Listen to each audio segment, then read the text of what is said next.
How to send photo in TikTok message.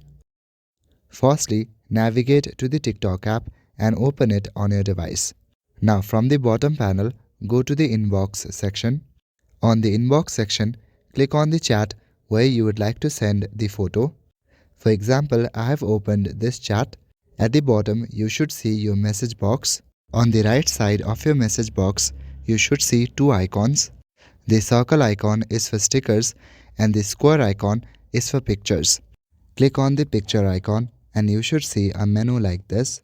On this menu at the top, there are three options: all, videos and photos. And on top of that, there's the option called Recents. You can click on that and select a specific album if you want. Now simply click on the photo or video you would like to send, then tap on Send at the bottom.